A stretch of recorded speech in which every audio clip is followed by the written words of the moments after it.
Hello viewers, good morning everyone, welcome to my Nupur's kitchen.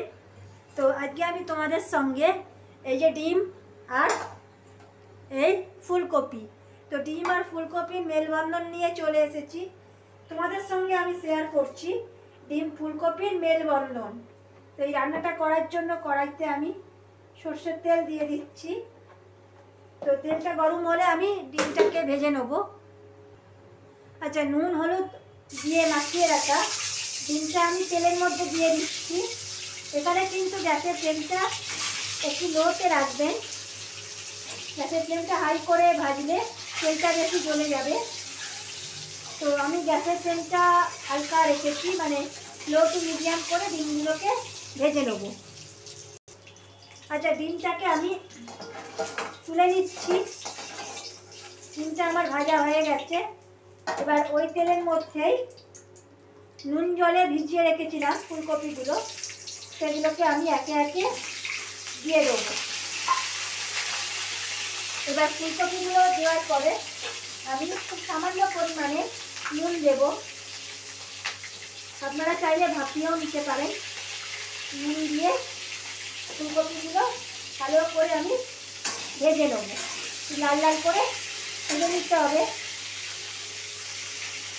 আচ্ছা, ফুলকপির মধ্যে হাফ টিস্পুন হলুদ দিয়ে দিয়েছি। একটু ভাজার পরে আপনারা হাফ টিস্পুন একটু হলুদ দিয়ে দেবেন, তাহলে ফুলকপির মধ্যে একটা সুন্দর কালার চলে যাবে। মানে কালারটা আসার জন্য আমি খুব সামান্য হলুদ দিয়ে ভেজে নেব। আচ্ছা, ফুলকপিগুলো ভাজা হয়ে গেছে। আমি একটা পাত্রের মধ্যে আমি ফুলকপিগুলো তুলে নিচ্ছি। আচ্ছা, কড়াতে যে তেলটা আছে ওই তেলের মধ্যে দিয়ে দিচ্ছি গোটা জিরে, গোটা শুকনো লঙ্কা, তেজপাতা, গোটা গরম মশলা। ফোড়নের একটু কাঁচা গন্ধ ছেড়ে উঠলেই আমি পেঁয়াজটা দিয়ে দেবো।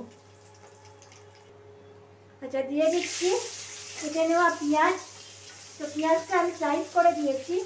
আপনারা কিন্তু চাইলে পেঁয়াজটা বেটেও দিতে পারেন। পেঁয়াজটা একটু ভালোভাবে ভেজে নিতে হবে। আচ্ছা, পেঁয়াজটা আমার ভাজা ভাজা হয়ে গেছে। এবারে আমি দিয়ে দেবো আদা, জিরে আর রসুনের একটা পেস্ট। এই মশলাটা দিয়ে আরও আমি কিছুক্ষণ একটু কষিয়ে নিচ্ছি, যতক্ষণ না তেল ছেড়ে না আসছে। আমি এখানে হাফ ইঞ্চি আদা, 1 চামচ জিরে আর 3 কোয়া রসুন আমি বেটে নিয়েছি খুব ভালোভাবে। আর তার সঙ্গে দিয়েছি 2 গোটা শুকনো লঙ্কা। এইবারে একটা গুঁড়ো মশলা দিয়ে দিচ্ছি, যেটা হলুদ, লঙ্কার গুঁড়ো আর গোটা ধনে। একটা বাটা মশলার মতন আমি একটা পেস্ট বানিয়ে নিয়েছি। তো এই মশলাটাও আমি দিয়ে দেবো। তারপরে আমি মশলাটা একটু কষিয়ে নিচ্ছি, একটুখানি কষিয়ে নেব। এখানে দিয়ে দেবো কাঁচা লঙ্কা আর ধনে পাতার একটা পেস্ট, আর একটা গোটা টমেটো আমি বেটে নিয়েছিলাম। তো 3টে উপকরণ খুব ভালোভাবে আমি মিশিয়ে নিয়েছি, ধনে পাতা, কাঁচা লঙ্কা আর টমেটো। এটা ঝালটা আপনারা অবশ্যই বুঝে দেবেন। এই ভালোভাবে এটাকে খুব সুন্দর করে একটু কষাতে হবে। আচ্ছা, এখানে আমার মশলাটা কষা হয়ে গেছে। এখানে আমি খুব সামান্য হাফ চামচের মতো নুন দিয়ে দিচ্ছি।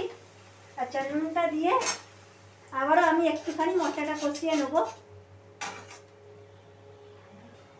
এরপর এই সেদ্ধ করে রাখা আলুগুলো আমি দিয়ে দেবো। আলুগুলো আপনারা কিন্তু ভেজেও দিতে পারেন। তো যেহেতু আমি সেদ্ধ করে নিয়েছিলাম প্রায় 80%, তো আলুগুলো সেদ্ধ করার সময় আমি নুন দিইনি। সেদ্ধ করা আলু আর ফুলকপিগুলো আমি দিয়ে দিচ্ছি। ডিমটা এখন দেবো না। ফুলকপিগুলো আলু ফুলকপির সাথে খুব ভালোভাবে আমি একটু কষিয়ে নেব। আচ্ছা, আলু আর কপি ভালো করে কষানো হয়ে গেছে। খুব সামান্য আমি গরম জল অ্যাড করছি।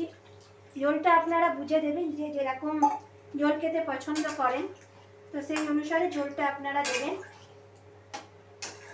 আমি এই পর্যায়ে ডিমটা অ্যাড করছি না, কোনোভাবেই এখন ডিম অ্যাড করব না যতক্ষণ না ঝোলটা ভালো করে ফুটে উঠছে, ততক্ষণ না ডিমটা অ্যাড করবো না। এবার ঢাকনা দিয়ে কিছুক্ষণ আমি ঢেকে দেবো। তোমাদেরকে দেখিয়ে দিচ্ছি, জলটা ফুটে উঠেছে। এবার ভেজে রাখা ডিমগুলো আমি এখানে অ্যাড করে দেবো। তার সঙ্গে আমাকে এখানে অ্যাড করতে হবে গুঁড়ো গরম মশলা। আচ্ছা, ডিমটা দিয়ে একটু নাড়িয়ে নিয়েছি। আমি সানরাইজের গরম মশলার গুঁড়োটা ভালোভাবে আমি দিয়ে দিলাম। খুব সাবধানে নাড়বেন যেন ডিমটা আর ফুলকপি যেন ভেঙে না যায়। এবারে আমি উপর থেকে কয়েকটা ধনেপাতা কুচি ছড়িয়ে দেবো। ধনেপাতাগুলো আমি ধুয়ে নিয়েছি। এই ধনেপাতা কুচিটা ছড়িয়ে দেবো। একটু গায়ে মাখা হয়ে গেছে। এবার আমি নামিয়ে নিচ্ছি। গ্যাসের ফ্লেমটা বন্ধ করে তোমাদেরকে দেখিয়ে দিচ্ছি। তৈরি হয়ে গেল ডিম ফুলকপি মেলবন্ধন। তোমরা এই একইভাবে বাড়িতে খাবে, বাড়ির সকলকে খাওয়াবে। এটা ভাত, রুটি, পরোটার সাথেও দারুণ লাগবে। আর যারা ফেসবুক থেকে দেখছো তারা পেজটি ফলো করে দেবে। ইউটিউব থেকে দেখে পেজটি সাবস্ক্রাইব করে দিতে অতি অবশ্যই ভুলো না। ধন্যবাদ, ভালো থাকবে।